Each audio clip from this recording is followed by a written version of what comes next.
चलो अब सोच रहे हैं लाइव का क्लास चलाएंगे एकदम रेगुलर, लाइव जो चलेगा ना 6 o'clock, है ना? हाँ यूट्यूब पे काचे बोलो बोलो हाँ इंट्रोडक्शन, आज तक इंट्रोडक्शन दिए हैं, देखा कभी बोले हैं? तो फिर आप पढ़िए, पढ़ाई अच्छा लगेगा, अब शेयर कीजिए, बस ख़त्म। अब हेलो गाइस ये वो अच्छा नहीं लगता है, ठीक है?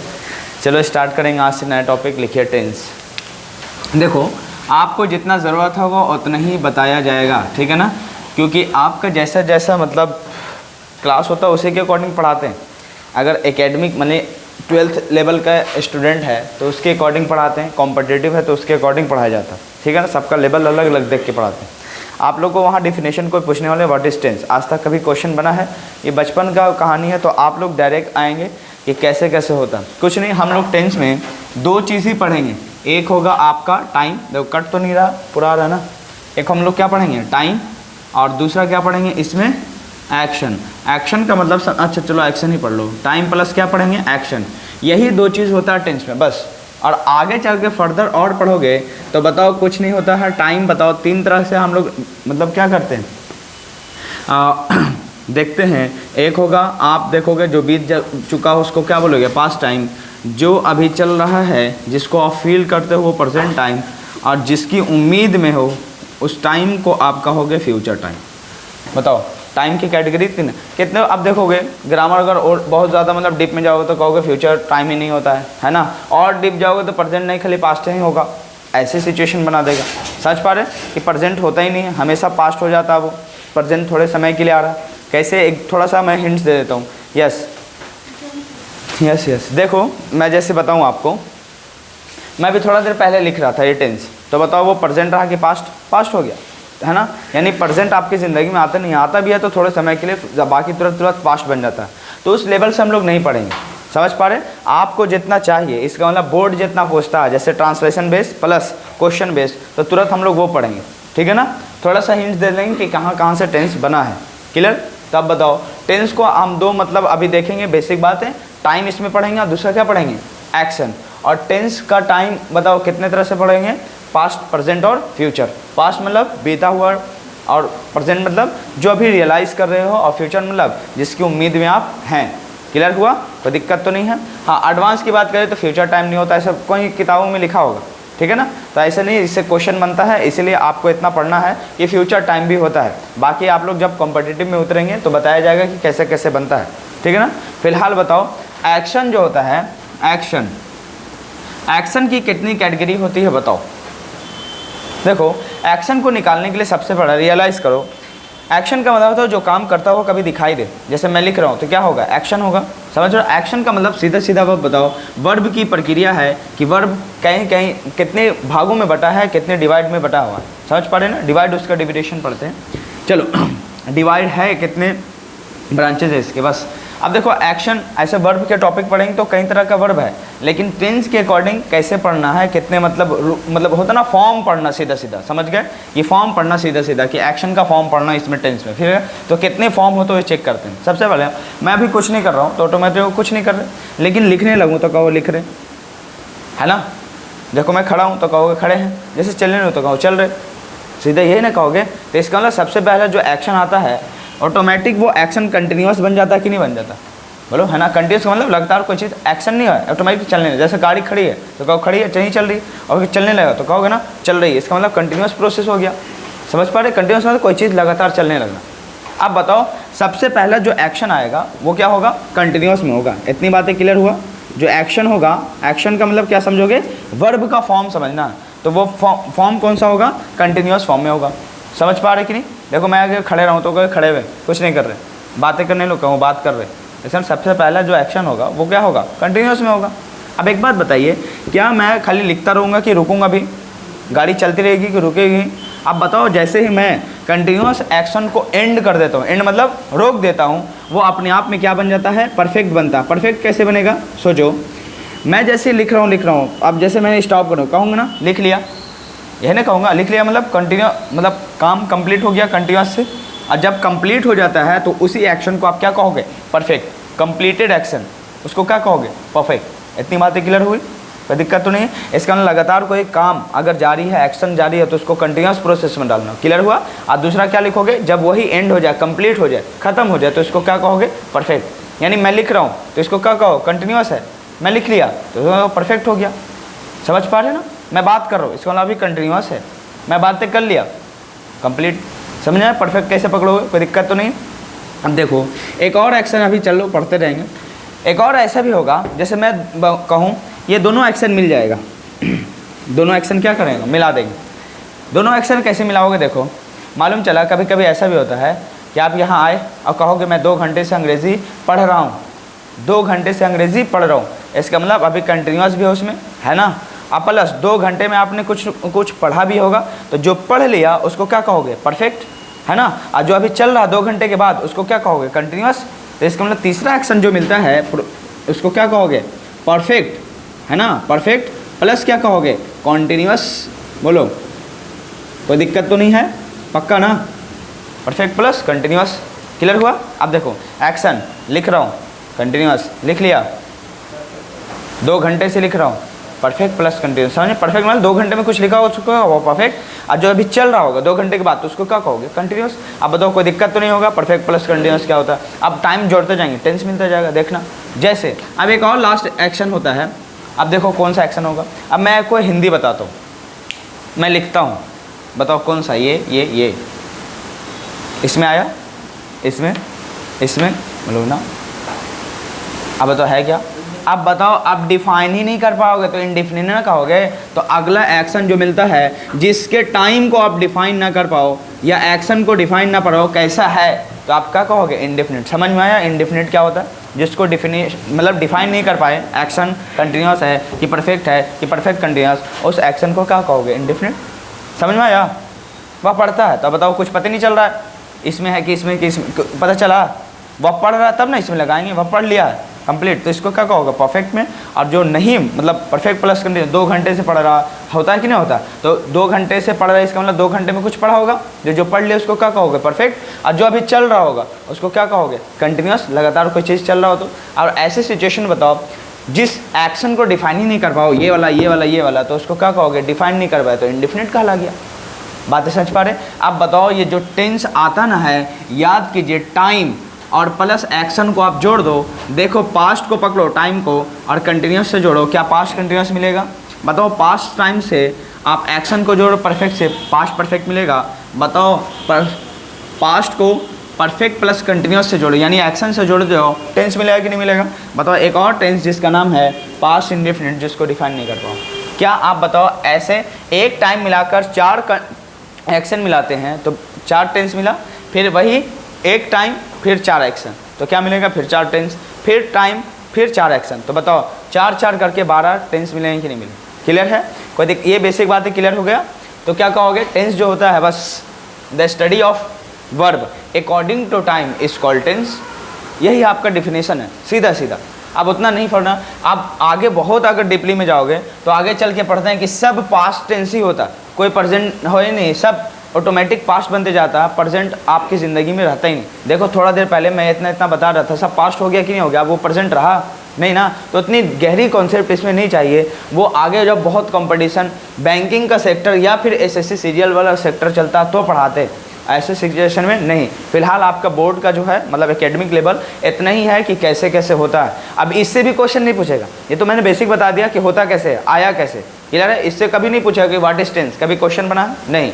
हाँ, आपके जो बोर्ड में है 2 ही चीज़ है, आपका पूरा ट्रांसलेशन आता है 5 नंबर का, कहीं से भी पूछ देगा, आपको नॉलेज होना चाहिए। क्यों पूछता है कि बच्चा एकेडमिक तक इतना सीख ले कि आगे जब फर्दर स्टडी करे तो उसको मालूम होना चाहिए तो कि इंग्लिश जो लिखा हुआ उसका हिंदी क्या मीनिंग आ रहा है, समझ पा रहे, वो किसी को एक्सप्लेन कर पाए अपने मातृभाषा में, समझ पा रहे, इसका उद्देश्य होता।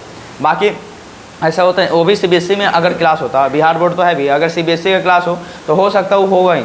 सीबीएसई वाले पैटर्न में जाओगे तो ट्रांसलेशन देता ही नहीं, हिंदी इंग्लिश खत्म, सीधा वो किसी और लेवल पे चलता है। क्लियर है, तो इन बातों को समझ में आ गया। तो टेंस क्या होता है, the study of verb according to time is called tense. याद रखोगे, the study of verb according to time is called tense. और वर्ब क्या होता है, वर्ब के फॉर्म को ही आप किस में पढ़ते हो, टेंस में पढ़ते हो। और वर्ब के फॉर्म कितने होते हैं, बस 4 ही होते हैं, मतलब फॉर्म समझ रहे हैं। एक और होते हैं इंडेफिनिट में ही पढ़ेंगे, एक सिंगुलर वर्ब, प्लूरल वर्ब, इसमें पढ़ते हैं बस, क्लियर है। अब बाकी एक्शन जो होता है ना, एक्शन का प्रोसेस, मतलब वर्ब का जो रूप होता है ना, कंटिन्यूस होगा, परफेक्ट होगा, परफेक्ट प्लस कंटिन्यूस होगा, या फिर क्या होगा, इंडेफिनिट होगा। और इंडेफिनिट में ही आगे चल के हम लोग 2 पढ़ेंगे, सिंगुलर प्लूरल। तो वर्ब के 5 रूप हो जाते हैं, ऐसे मिलाते हैं। समझ पा रहे ना, कोई दिक्कत तो नहीं है। तो चलो इसको जल्दी से कॉपी कर लो, उसके बाद आगे बढ़ते हैं, नहीं तो फिर दिक्कत होगी। जल्दी से एक ड्राइंग बनाना, टेंस क्या होता है, ऐसे ड्राइंग बनाओ और लास्ट में लिख लो स्टार लगा के,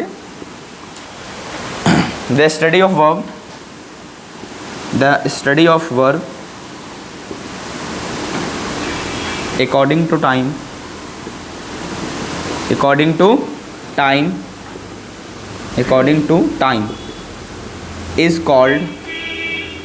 कॉल्ड टेंस। लिख लीजिए।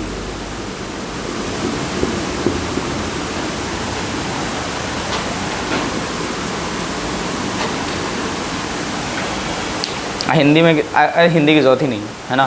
टेंस का मतलब होता है, शायद हिंदी लिखोगे तो काल, तो क्या कहोगे, क्रिया के अध्ययन समय के अनुसार ही काल कहलाता है। खत्म।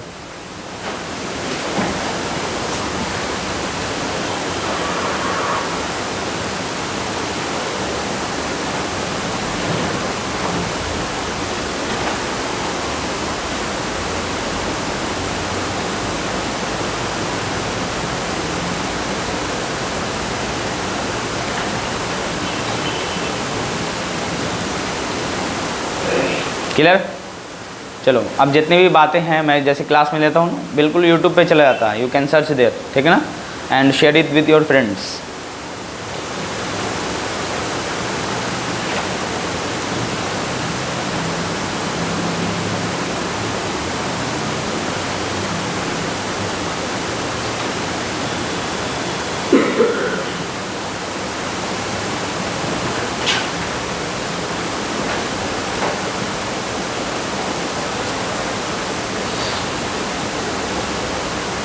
हो गया क्लियर।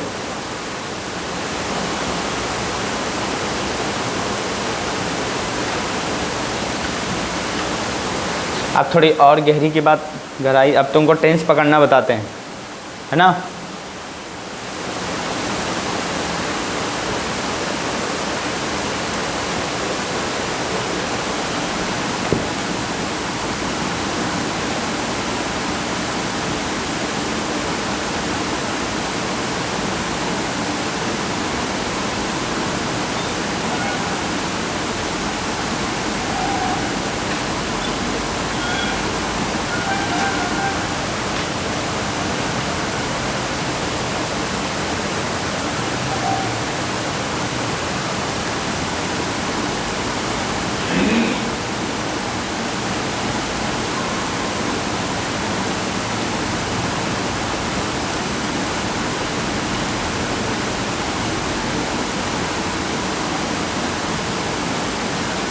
चलिए हो गया। ये सब पूछता नहीं है, मैं आपके कॉन्सेप्ट के लिए बता रहा हूँ, समझ पा रहे। इससे कोई रिलेटेड नहीं है कि आपके कभी एग्ज़ाम में पूछता है। कोई भी एग्ज़ाम उठा लो, एकेडमिक का, कॉम्पिटिटिव, व्हाट इज़ टेंस कभी नहीं आया है। What is continuous, what is action, ये सब कुछ नहीं, बचपन में होता है। समझ पा रहे। ये बताओ बच्चे टेंस क्या होता है, ठीक है। ये तो दिन नहीं काटना है कि ऐसे हो। फिर भी मैं बता रहा हूँ थोड़ा सा और बेसिक बातें, फिर मैं अपने लेवल पे आऊँगा कि कहाँ से आपका बोर्ड पूछता है एग्ज़ाम में, ठीक है। यहाँ से ध्यान दीजिए। देखो आप किसी ज़माने में वर्ब टू बी पढ़े होंगे, याद कीजिए, वर्ब टू बी। अगर नहीं भी पढ़े तो कोई बात नहीं है, मैं आपको बता देता हूँ।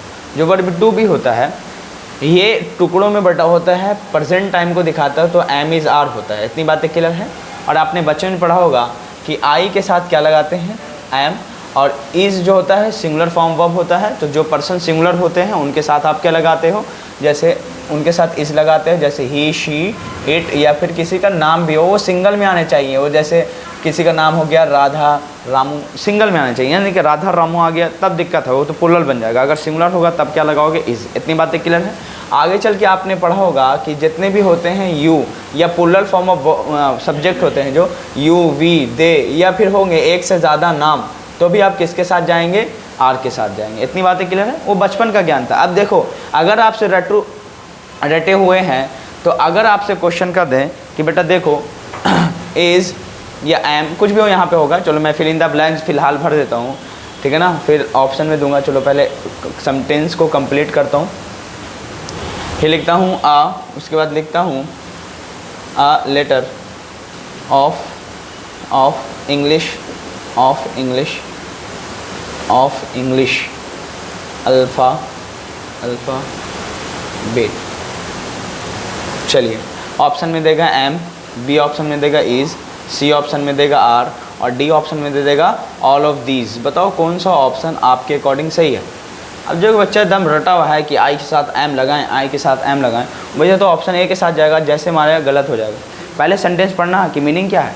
I fill in the blanks a letter of English alphabet, यानी जो आप इंग्लिश अल्फ़ाबेट पढ़ते हैं 26 लेटर्स, उसमें मतलब इंग्लिश अल्फ़ाबेट के लेटरों में से एक लेटर है क्या है, आई। सही बात है, तो आप बताओ कोई दिक्कत तो नहीं होता। ऐसे सिचुएशन में आई के साथ क्या लगाना है, इज़ लगाना है। अगर आई कोई पर्सन होगा तब हम लगाएंगे, वरना नहीं लगा सकते। क्लियर है। जैसे मैं दूसरा क्वेश्चन अगर दे देता हूँ, I fill in the blanks a doctor. अब बताओ कोई पर्सन ही डॉक्टर हो सकते हैं, तो ऐसी सिचुएशन जब आई कोई पर्सन की बात करेगा, है ना, तो आप ये फर्स्ट पर्सन की कैटेगरी में आता है। तो ऐसे सिचुएशन में आई देखो, बी में देंगे एम, सी में चलो ए ऑप्शन में दिया एम, बी ऑप्शन में दिया है इज़ और सी ऑप्शन में जो दिया है आर है और डी ऑप्शन में वही है ऑल ऑफ दीज। बताओ किसके साथ जाओगे। अब एम सही है, समझ पा रही कि नहीं। तो इससे कैसे क्वेश्चन करेगा समझ में आएगा, कोई दिक्कत तो नहीं। अगर बेसिक फॉर्म में करे तो ऐसा कोई ऑप्शन मतलब बनता नहीं है, इतनी बेसिक बात है, क्योंकि आपसे भी कुछ उम्मीदें होती है कि इस लेवल में आ चुके हैं एकेडमिक को भी +2 में, तो कुछ उम्मीद होता है कि अच्छा ही करोगे। अब जो बच्चा कभी पढ़ा ही नहीं अंग्रेज़ी और फर्स्ट टाइम अंग्रेज़ी पढ़े, कुछ नहीं जानता, थोड़ा तकलीफ होता है। लेकिन हाँ, अगर 1 साल कंटिन्यूस मेहनत कर दिया 2-2 3-3 घंटा डेली, वो भी ठीक हो जाता। क्लियर है। तो अगर आप कमज़ोर होते भी हैं किसी भी सब्जेक्ट में, तो वजह आप खुद होते हैं क्योंकि पढ़ते नहीं उस सब्जेक्ट को बस, वरना आपका माइंड बहुत अच्छा है। ये नहीं कि आप बहुत मतलब भोंदू टाइप है। फ़र्क ये है कि यहाँ मतलब किताबों से दिल ना लगा कर किसी और से लगा बैठते हो, बस यही फ़र्क है। यही है कि आप बस ध्यान दे दिया एक बार तो क्लियर है। आज के बाद बताओ, जो वर्ब टू भी नहीं पढ़ा था आज उसको तो समझ में आ जाएगा। अच्छा, प्रेजेंट में ये टूटता है तो एम इज़ आर बनता है, अगर पास्ट में टूटेगा तो वाज और वर बनेगा। क्लियर है। अगर यही थर्ड फॉर्म ऑफ वर्ब में बनेगा तो बीन बनेगा, अगर कंटिन्यूअस फॉर्म में बनेगा तो बीन के बाद क्या लगाओगे, आईएनजी लगा लेना। बी में क्या लगाओगे, आईएनजी। मैं यहाँ पे कर देता हूँ बी प्लस आईएनजी, तो बी आईएनजी बीइंग हो जाएगा। क्लियर हुआ। तो बताओ ये क्या है, जिसमें आईएनजी लगाओ मिल जाए वो हमेशा वर्ब को क्या कहोगे, कंटिन्यूअस। इतना बातें क्लियर हुआ। आज जो थर्ड फॉर्म वर्ब में पाया जाता है उस वर्ब को क्या कहोगे, थर्ड फॉर्म ऑफ वर्ब। देखो अभी ये सब बेसिक जो बता रहा हूँ एकदम नोट डाउन कर लेना। वर्ब टू बी में बताओ एम इज आर, जो आर होता है वो प्लूरल फॉर्म ऑफ वर्ब होता है, यानी आप फर्स्ट फॉर्म वर्ब का कैटेगरी यही होगा। और बताओ जो सिंगुलर फॉर्म ऑफ वर्ब है वो क्या होगा, इज। इसी को कहोगे आगे चल के सिंगुलर फॉर्म वर्ब, जिसको फिफ्थ फॉर्म ऑफ वर्ब बोलते हैं, वो सिंगुलर फॉर्म वर्ब होता है। यानी इज जो होता है वो सिंगुलर फॉर्म वर्ब होता है। इसको जो आप कैटेगरी डालोगे तो क्या डालोगे, V5 में। और जो वाज और वर होगा इसकी कैटेगरी क्या होगी, सेकंड फॉर्म ऑफ वर्ब, जिसको आप क्या कहोगे, V2 कहोगे। बताओ ये पास्ट फॉर्म है, परफेक्ट फॉर्म है, singular form verb, plural form of verb, और ये बताओ continuous form verb. 5 form of verb हुआ कि नहीं हुआ, देखो जोड़ो। फर्स्ट फॉर्म वर्ब आर है, second form verb was were है ना। और इसका थर्ड फॉर्म वर्ब बताओ बीन है, इसका फोर्थ फॉर्म वर्ब बीइंग है। और बताइए जो फिफ्थ फॉर्म वर्ब जिसको सिंगुलर फॉर्म वर्ब कहते हैं वो इज है। और स्पेशल आई की कैटेगरी किसके से मिलती है, आई से। एम, आई के साथ क्या लगाओगे, एम। लेकिन सोच समझ के, यानी कि सेंटेंस कैसा भी मीनिंग दे रहा है तो सबके साथ एम ही लगा देना। देखो 2 क्वेश्चन इसमें लगाए, I fill in the blanks a letter of English alphabet, तो इस लगाएंगे क्योंकि बताओ एक इंग्लिश अल्फ़ाबेट का क्या है, आई लेटर है, तो इस ना लगाएंगे। अगर आई कोई पर्सन होगा, फर्स्ट पर्सन का केस, तभी आप इसके साथ क्या लगाओगे, एम, वरना किसके साथ, इज के साथ। क्लियर हुआ, कोई दिक्कत तो नहीं होगा, पक्का ना। तो अब वर्ब टू बी बेसिक में डालो। अच्छा एक बात बताओ, छोड़ो वो सब बातें और बेसिक आओ। यहाँ देखो आप जो कंटिन्यूअस एक्शन है, ये कंटिन्यूअस एक्शन, इसमें आप सीधा सीधा ये कह सकते हो कि वर्ब में जब आईएनजी जोड़ देते हैं तो ये क्या बन जाता है, कंटिन्यूअस एक्शन। बोलो कोई दिक्कत तो नहीं है। और देखो वर्ब जब थर्ड फॉर्म वर्ब में पाया जाता है तो इसको क्या कहोगे भाई, परफेक्ट एक्शन। और बताइए जिसमें दोनों पाया जाए, यानी थर्ड फॉर्म वर्ब भी और प्लस आईएनजी का केस भी है ना, वर्ब प्लस आईएनजी में भी पाया जाए, तब क्या कहोगे। अब तुम कहोगे सर V3 भी आएगा तो V1 भी कैसे आएगा?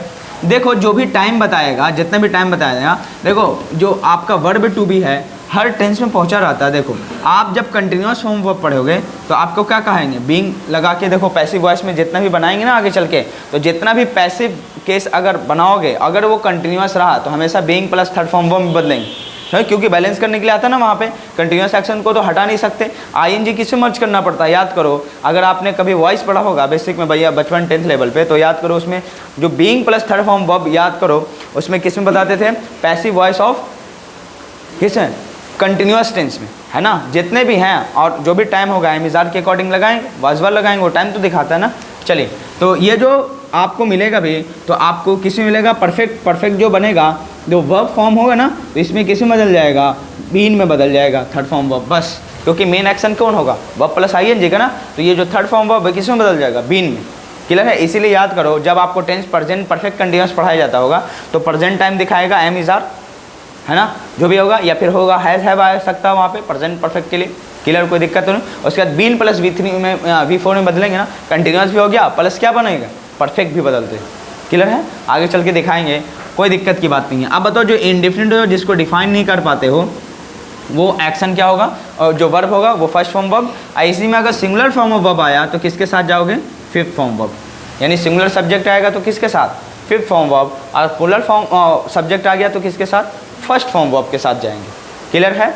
तो ये बातें समझ में आ गया, कोई दिक्कत तो नहीं है। तो आप हेडिंग डालना verb to be, verb to be, और बिल्कुल वैसे ही ड्राइंग बनाओ। वर्ब टू बी में डालो एम इज आर और स्टार लगा के आई के साथ एम, और भी देख लेना मैंने 2 क्वेश्चन लगाया उसको भी उतार लेना। और V5 जो होगा फिफ्थ फॉर्म वर्ब, जिससे सिंगुलर फॉर्म वर्ब, ये तो उतार लिए ना, नहीं तो छोटा सा ड्राइंग बना लो। Verb plus ING continuous form होता है, परफेक्ट थर्ड फॉर्म वर्ब होता है, और परफेक्ट प्लस कंटिन्यूस इसको क्या कहोगे,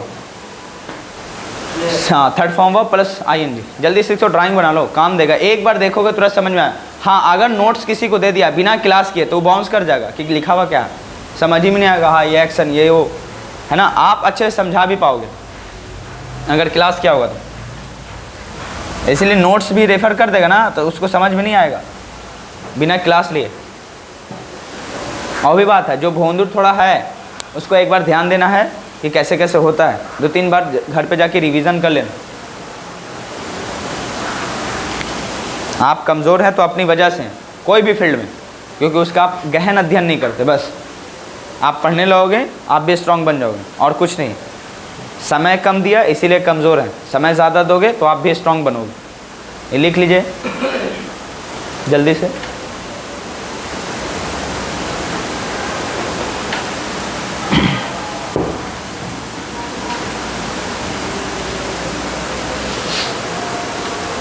हो गया ना?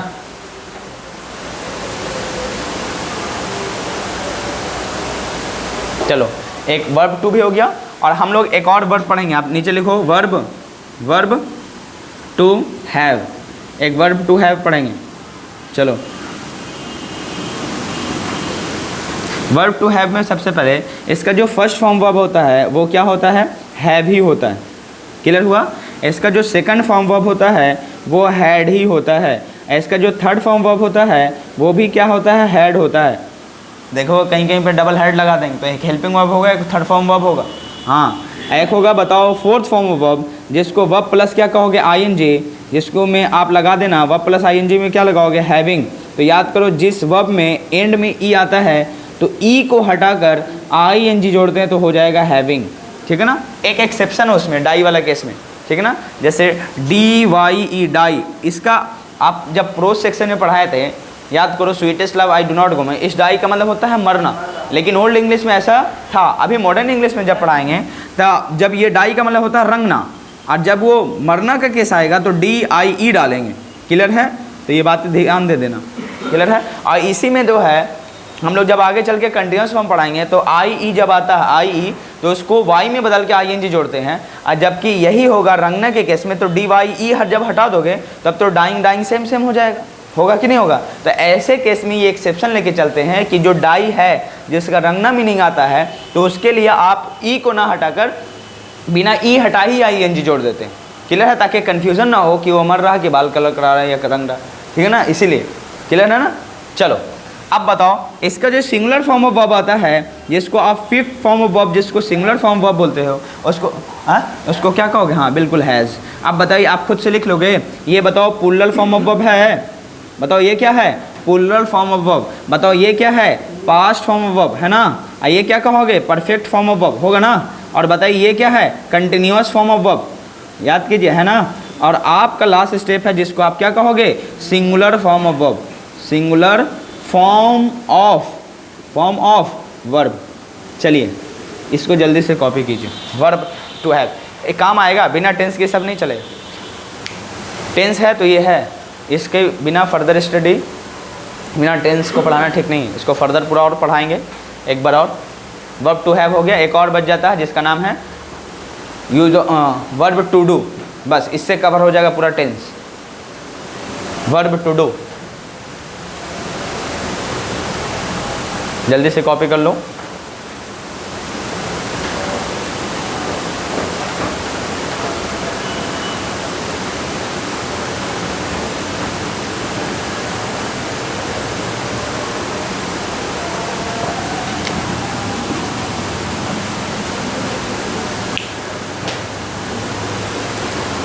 बस इसके बाद जो आएगा वो आपका बोर्ड मॉडल हो जाएगा। टू डू के बाद एकदम आपका ज़रूरी है, ये बेसिक पॉइंट था, इतना आपको आना ही चाहिए।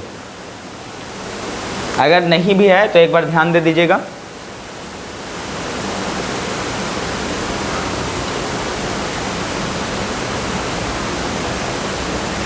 चलो आगे बताऊं।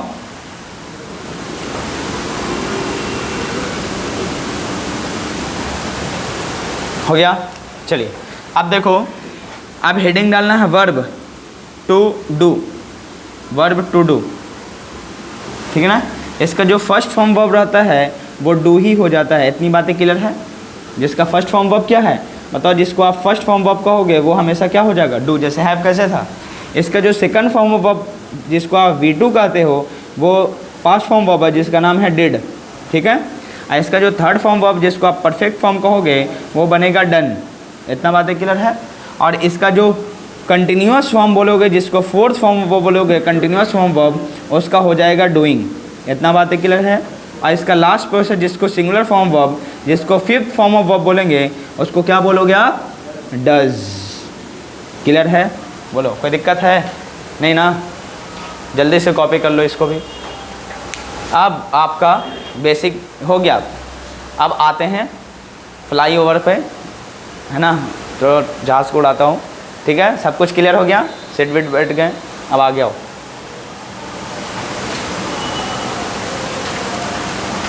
आपसे कोई पूछे कि बताओ एक्शन कितने टाइप के होंगे? 4 टाइप का एक और बन जाता है जिसको सिंगुलर फॉर्म ऑफ वर्ब बोलते हो ना, वो भी होता है। तो आप type of verb, sorry type of verb नहीं, टाइप ऑफ वर्ब तो बहुत बड़े हो जाएंगे। एक्शन के जो प्रोसेस हैं, वर्ब के जो फॉर्म है, रूप, उसको कितने भागों में बांटते हैं आप? 4 ही होते हैं। लेकिन एक और होता है जिसको इंडिफिनिट में ही 2 बन जाता है, वो तो मिला के क्या बना देते हैं? 5। क्लियर है? लेकिन मुख्य रूप से कितना होता है? 4। लेकिन इंडिफिनिट में जो सिंगुलर प्लूरल आता है ना, जिसकी वजह से आप क्या कहते हो, वो भी प्रेजेंट इंडिफिनिट में ऐसा होता है, वरना पास्ट में फ्यूचर में होता ही नहीं। क्लियर है? वो सब फर्स्ट फॉर्म वर्ब या सेकंड फॉर्म वर्ब से ही काम चला लेते हैं। पढ़े है ना? इतनी बेसिक तो पढ़ा होगा। अब बताओ मेन हेडिंग डालो। अब देखो हम लोग सबसे पहले क्या पढ़ेंगे? देखो सबसे पहले प्रेजेंट टाइम को उठाना है ना? उसके बाद किससे जोड़ेंगे? इंडिफिनिट से जोड़ेंगे, प्रेजेंट इंडिफिनिट। क्लियर है? लेकिन उससे थोड़ा सा और है, लिखेंगे बेसिक वर्ब लिख के डैश दीजिए, वर्ब, बेसिक वर्ब लिख के डैश दीजिएगा, स्टार लगा के लिखिए, स्टार लगा के लिखो, बेसिक वर्ब लिख के डैश दीजिए। लिखिए सभी वर्ब हमेशा प्लूरल फॉर्म ऑफ वर्ब में पाए जाते हैं। यानी सीधे सीधे लिखो, सभी वर्ब हमेशा प्लूरल फॉर्म में पाए जाते हैं।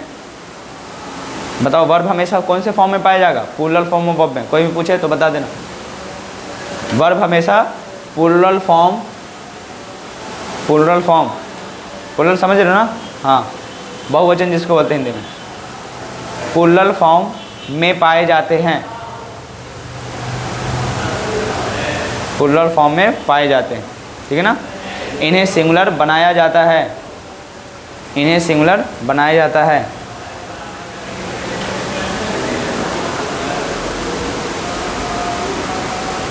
ठीक है ना?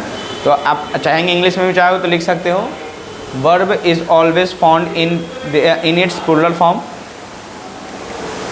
है ना, है ना।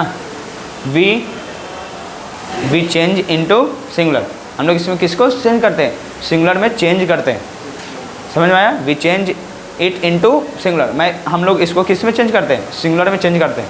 ये सिंगुलर होता नहीं है, हमेशा क्या होता है वर्ब प्लूरल होता है। इतनी बातें क्लियर हुआ। चलो फर्स्ट स्टेप लिखो, लिखना फर्स्ट स्टेप, सिंगुलर से प्लूरल बनाने का नियम, रूल ऑफ सॉरी प्लूरल से सिंगुलर बनाने का नियम, rule of changing plural into singular, rule of changing plural into singular, plural into singular. अब चलिए इन बातों को हटा देता हूँ, या फिर लिख लो, जब वर्ब के अंत में पहला स्टेप नंबर 1 लिखना, कैटेगरी 1 नंबर 1, जब वर्ब के अंत में लिखो X C H O Z S S H, जब वर्ब के अंत में X C H O Z S S H, जब वर्ब के अंत में X C H O Z S S H,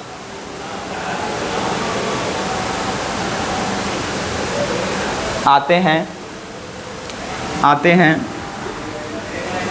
हैं या सी भी लिख लेना अगर कभी वर्ब ऐसा है सी के एंड में, आते हैं, तो उन्हें सिंगुलर बनाने के लिए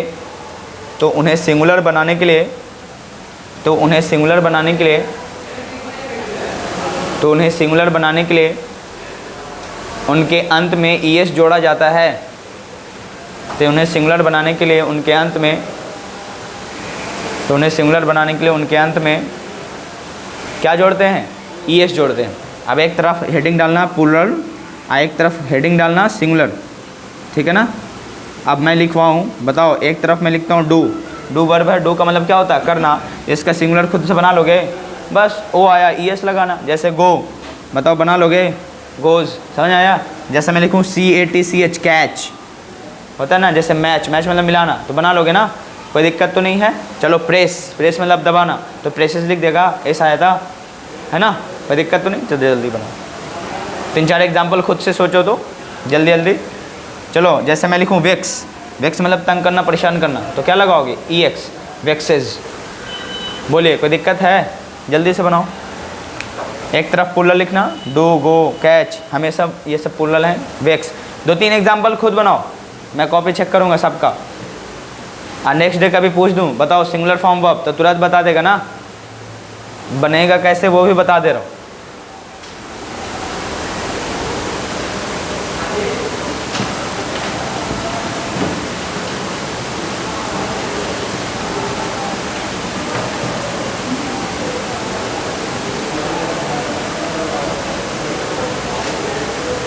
हो गया, कोई दिक्कत तो नहीं है, बन जाएगा ना।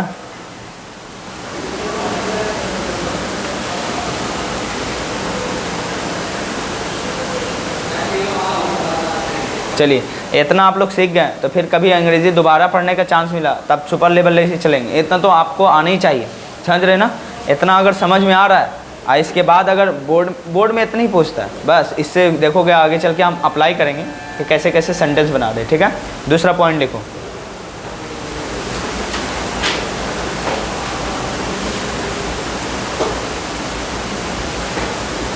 जब वर्ब के अंत में, दूसरा पॉइंट, जब वर्ब के अंत में वाई आता है, दूसरा पॉइंट, जब वर्ब के अंत में वाई आता है, जब वर्ब के अंत में वाई आता है, जब वर्ब के अंत में वाई आता है और वाई से पहले,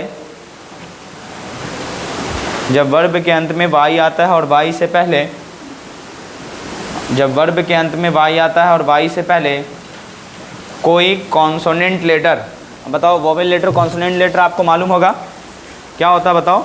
AEIOU क्या है, वोवेल लेटर है ना। कॉन्सोनेंट लेटर AEIOU को छोड़ाकर सभी क्या होते हैं, कॉन्सोनेंट लेटर होंगे कि नहीं। वोवेल लेटर क्या होता है, 5, और कॉन्सोनेंट लेटर की संख्या कितनी होती है, 21। टोटल अल्फ़ाबेट जो है इंग्लिश का वो कितना होता है, टोटल लेटर 26 के करीब होगा ना, तो दिक्कत तो नहीं है। चलिए थोड़ा मैं मिटा देता हूँ। तो आपने क्या लिखा, जब वर्ब के अंत में वाई आता है ना और वाई से पहले कोई कॉन्सोनेंट लेटर आता है तो लिखो, तो उसे सिंगुलर बनाने के लिए वाई को आई में बदलते हैं। तो उसे सिंगुलर बनाने के लिए वाई को आई में बदलते हैं। तो उसे सिंगुलर बनाने के लिए वाई को आई में बदलते हैं। तो उसे सिंगुलर बनाने के लिए वाई को आई में बदलते हैं, उसके बाद ES जोड़ते हैं।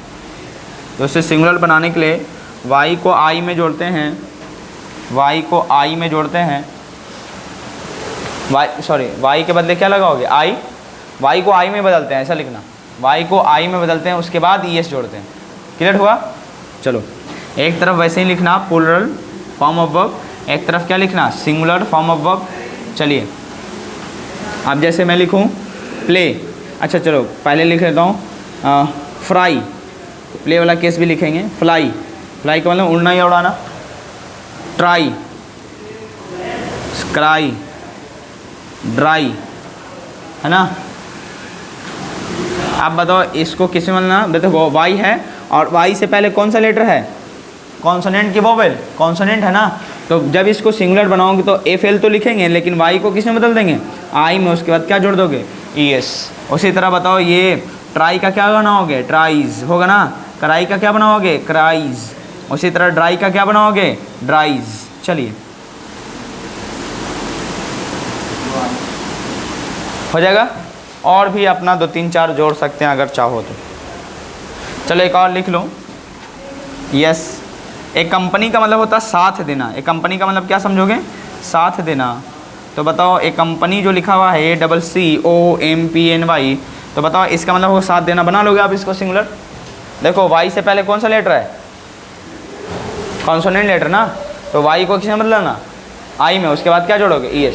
दोनों पॉइंट क्लियर है। पहला पॉइंट, जब वर्ब के एंड में क्या आता है, X CH S SH Z O आता है, तो वर्ब के एंड में जब आएगा तो हमेशा इसका सिंगुलर बनाने के लिए क्या जोड़ोगे, ES जोड़ देना उसके एंड में। क्लियर है। दूसरा पॉइंट, जब वर्ब के एंड में क्या आएगा, वाई आएगा और वाई से पहले कोई कॉन्सोनेंट लेटर आ जाए तो वाई को आई में बदलना है, उसके बाद ES जोड़ना है, तब वो क्या बन जाएगा, सिंगुलर।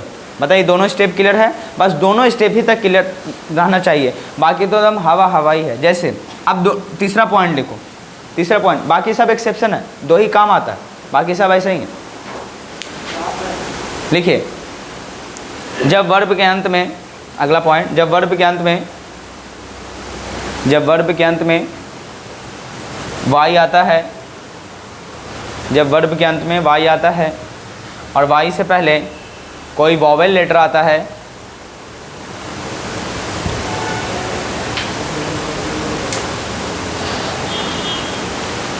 जब वर्ब के अंत में वाई आता है और वाई से पहले कोई वॉवेल लेटर आता है, तो उसे सिंगुलर बनाने के लिए, डायरेक्ट S जोड़ देते हैं, डायरेक्ट S जोड़ देते हैं।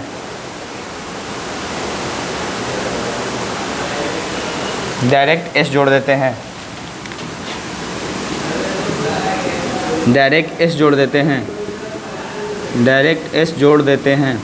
चलिए एक बार और देखिए, मैंने क्या लिखवाया है, जब वर्ब के अंत में क्या आएगा, वाई आएगा और वाई से पहले कौन सा लेटर आ जाए, वॉवेल लेटर, तो वाई उसको सिंगुलर बनाने के लिए डायरेक्ट क्या जोड़ दोगे, S जोड़ देना। इसमें कोई चेंजेस की जरूरत नहीं है। इसमें क्या पढ़े थे, उल्टा था उसका। जब वाई से पहले क्या आएगा, कोई कॉन्सोनेंट लेटर आ जाए, तब वाई को किस में बदलना, आई में, उसके बाद क्या जोड़ोगे, ES। इसमें क्या है, जब वाई से पहले क्या आ जाएगा, वॉवेल ही लेटर, तब चेंज करने की आपको ज़रूरत नहीं है, सीधा सीधा क्या कर देना, S जोड़ देना। जैसे देखो प्ले, तब बताओ क्या लगाओगे, प्लेज। समझ में आया। मैं लिखूँ डिले, डिले मतलब देर कर देना, तो क्या लिखोगे, डिलेज। जैसे स्ले, स्ले का मतलब क्या होगा, कत्ल कर देना, तो कर लोगे। जल्दी से कॉपी करो।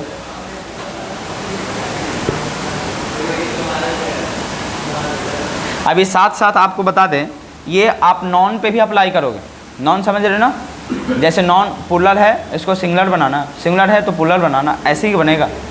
समझ रहे, क्योंकि नॉन में उल्टा होता है। नॉन होता है सिंगुलर, उसको पुलर बनाते हैं जब एस जुड़ जाता है तब, समझ रहे। जैसे बताओ मैं लिखूँ टॉय, TOY टॉय, मैं लिख लेता हूँ एग्जाम्पल में टॉय, टॉय मतलब खिलौना होता है, ये तो सिंगुलर है। और जब इसका क्या बनाओगे पुलर, तो इसमें क्या जोड़ देना है टॉयज़, तो ये पुलर हो गया।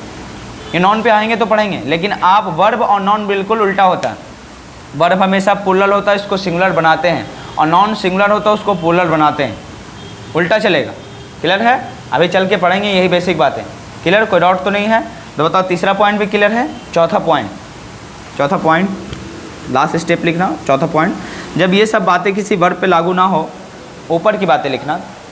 ऊपर की बातें जब तीनों जो पॉइंट बताए ना किसी वर्ब पे लागू ना हो, ऊपर की बातें मतलब जो 3-4 पॉइंट बताएं उसमें लिखना। ऊपर की बातें जब किसी वर्ब पे लागू ना हो, ऊपर की बातें जब किसी वर्ब पे लागू ना हो, ऊपर की बातें जब किसी वर्ब पे लागू ना हो, तो इसे सिंगुलर बनाने के लिए हमेशा उसके अंत में एस जोड़ देते हैं। ऊपर की बातें जब किसी वर्ब पे लागू ना हो, तो उसे सिंगुलर बनाने के लिए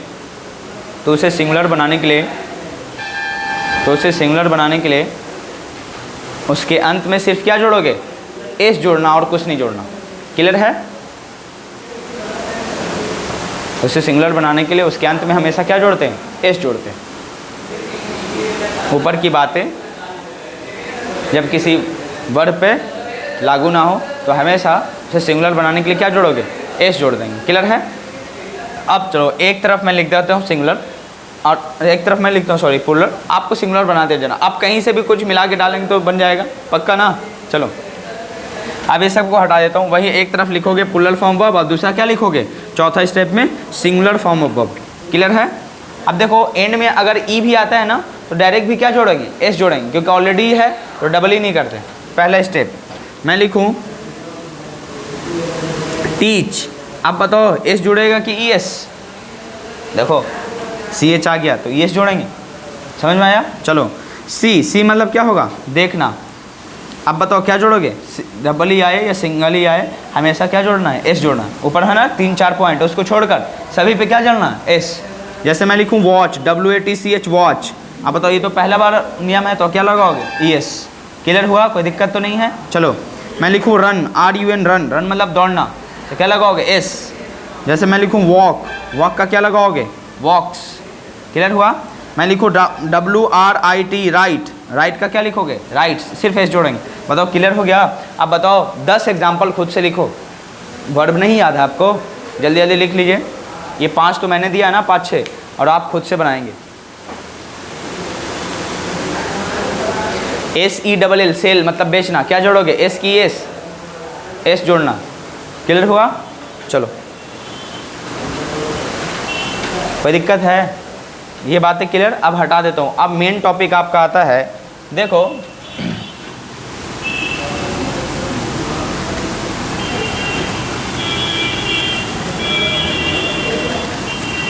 अब मेन टॉपिक आगा, जहाँ से क्वेश्चन उठता है यहाँ से। देखो इतना बेसिक आपको आना ही चाहिए। अगर जो बच्चा का बेसिक नहीं था, इतना आपको अगर आ गया, तब आप मेरे साथ चल सकते हैं। जैसे मैं कहूँ, देखो जब भी आप किसी भी सेंटेंस का स्ट्रक्चर जब बनाओगे, तो उसमें सब्जेक्ट होगा, स्पीकर होगा बोलने वाला या जिसके बारे में बोल रहा, ठीक है ना। इसके बाद वर्ब आता ही है। और बताओ ये जो सब्जेक्ट है, ये दोनों हो सकता है कि नहीं हो सकता है, ये सिंगुलर भी होगा, बताओ होगा कि नहीं होगा, बोलो होगा ना। और ये सर प्लूरल भी होगा, ये दोनों में से एक होगा, या तो वो सिंगुलर हो जाए या फिर क्या होगा, प्लूरल। और इसके बाद जब आप वर्ब लिखोगे, तो वर्ब भी बताओ बताए थे, ये जो फर्स्ट फॉर्म वर्ब है ये प्लूरल फॉर्म वर्ब है। और बताइए इसके बाद जो आप लिखते हो फिफ्थ फॉर्म ऑफ वर्ब, जिसमें SES या IS लगा होता है ना, उसको क्या कहोगे, सिंगुलर फॉर्म वर्ब। उसके बाद क्या लिखेंगे, ऑब्जेक्ट या फिर क्या होगा, अदर वर्ड होगा। देखिए अब आगे चल के बताएंगे। देखो ये जो अगर सिंगुलर यानी सब्जेक्ट अगर सिंगुलर होगा, तो वर्ब भी सिंगुलर लिखेंगे। तो बताओ अगर हम लिखें सिंगुलर जो फॉर्म ऑफ सब्जेक्ट है, आप लिख लो सिंगुलर जो होगा, सिंगुलर सब्जेक्ट क्या होगा, सिंगुलर जो सब्जेक्ट होगा, बस इतना ही आपको याद रखना है, ही होगा या शी होगा, सिंगल में होगा तब, या फिर इट हो या किसी का नाम हो वो सिंगल होगा, इनके साथ कुछ और ऐड ना हो तो। क्लियर है? या फिर आई, चलो आई को भी इनकेस यस, आई को भी इनकेस हम लोग प्लुरल फॉर्म में लेते हैं, क्योंकि ऐसा नहीं है कि आई सिंगुलर ही है, आई का मतलब मैं सिंगुलर ही हूँ, ऐसे केस में लेकिन लेते किसी हैं, क्योंकि लैंग्वेज की फ्लुएंसी और अच्छे से स्पीकिंग करने के लिए आई के साथ क्या लगाते हैं, प्लुरल फॉर्म वर्ब, और कोई वजह नहीं है। तो एक्सेप्शन मान लो, या जो मानना है मान लो। तो ऐसे केस में जो प्लुरल हो गए, जो प्लुरल सब्जेक्ट, आपको ध्यान रखना है वी होगा या यू होगा या फिर क्या होगा, दे होगा। इतना बातें क्लियर है। ये एक से ज़्यादा नाम आ जाए, मोर देन वन नेम, या आप कह सकते हो नेम का हो जाए मोर देन वन नेम, यानी वन प्लस नेम हो जाए, वन प्लस नेम आ जाए, तब आप सिचुएशन में क्या समझना, प्लुरल। और एक्सेप्शन मान लो आई के साथ भी आप क्या लगाते हो इस केस में, प्लुरल फॉर्म वर्ब। किसके साथ, आप इसी को कहते हो प्रेजेंट इंडेफिनिट टेंस का स्ट्रक्चर, जो हम लोग पढ़ने वाले हैं। जो स्ट्रक्चर बनाना किसका बना, प्रेजेंट इंडेफिनिट टेंस का, प्रेजेंट इंडेफिनिट टेंस का। समझ पा रही कि नहीं पा रहे, प्रेजेंट इंडेफिनिट टेंस का। क्लियर है।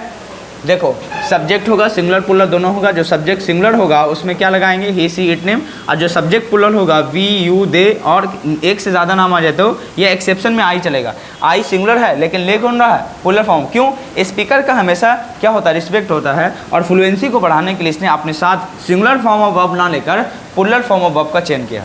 सिलेक्शन किसका किया, प्लुरल का, और कोई वजह इसके साथ नहीं होता। तो इतने बातें समझ में आ गया। प्रेजेंट इंडेफिनिट का स्ट्रक्चर क्यों होता है, क्योंकि सब्जेक्ट सिंगुलर तो वर्ब सिंगुलर, सब्जेक्ट प्लुरल तो वर्ब प्लुरल। आगे चल के इस सब बातें हम लोग सिंटेक्स पे अप्लाई करेंगे, और सिंटेक्स अलग से कोई चैप्टर नहीं है। अगर पूरा पार्ट्स ऑफ स्पीच अच्छे से पढ़ लिया तो सिंटेक्स ऐसे ही कंप्लीट है। क्लियर है। सिंटेक्स में रूल ऑफ ग्रामर ही पढ़ते हैं, कैसे कैसे क्या हुआ। तो बताओ ये सब तो रूल रेगुलेशन है ही ग्रामर का, है कि नहीं है। बातें समझ में आया। तो इस स्ट्रक्चर को डालो। अब बताओ हेडिंग अब डालो प्रेजेंट इंडेफिनिट टेंस। हेडिंग डाल देना प्रेजेंट, हेडिंग ऊपर में डाल दो present indefinite tense, present indefinite tense. और बताइए स्ट्रक्चर कैसे बना, समझ में आया। प्रेजेंट इंडेफिनिट टेंस हेडिंग डालिए, प्रेजेंट इंडेफिनिट टेंस हेडिंग डाल दीजिएगा। हाँ पहले इसको ऊपर डाल देना, उसके बाद लिख देना प्रेजेंट इंडेफिनिट टेंस, ठीक है ना। आगे चल के हम लोग बताएंगे, है ना। प्रेजेंट इन, चलो तो ठीक है। प्रेजेंट इंडेफिनिट टेंस हेडिंग डाल के, चलिए टाइम हो गया, छोड़ दीजिए। कल हम लोग पढ़ेंगे, कल का क्लास बहुत अच्छा होगा। प्रेजेंट इंडेफिनिट का पूरा बताएंगे, बेसिक प्लस, अच्छा इधर आ जाए तो ठीक है, दिख रही है। प्रेजेंट इंडेफिनिट का पूरा बेसिक बातें बताऊंगा, और टेंस को आइडेंटिफिकेशन बताऊंगा कि कैसे पूरा टेंस को पहचान लेंगे। तो आपको अगर आज का क्लास बिल्कुल समझ में आया है तो कल देखना कि टेंस लिखते जाएंगे, आप तुरंत कहोगे कि वाह तुरंत पकड़ में आ रहा है। कोई हिंदी इंग्लिश नहीं करेंगे, ऑटोमेटिक सेंटेंस लिखते ही आप पकड़ लोगे कि हाँ वो कौन सा टेंस है। क्लियर हुआ। तो we will meet you tomorrow with the news chapter क्या मतलब सेक्शन ही है, और नाम क्या रखेंगे, प्रेजेंट इंडेफिनिट टेंस। आज का थोड़ा बेसिक था, इतना बताना मुझे ज़रूरी था। डायरेक्ट अगर चलते तो मुश्किल होता, ठीक है ना, या बोरिंग लगता, बच्चे वाला क्लास लगता। चलिए तो हेडिंग डाल दिए, अब ख़त्म। चलो आज की क्लास फिर यूट्यूब पे चल जाना, शेयर कर देना जो बच्चे एब्सेंट से सबके साथ, ठीक है। बाकी आपका कभी छूट भी जाए तो आप सर्च करके पढ़ लेना, ठीक है। चलिए मिलते हैं फिर।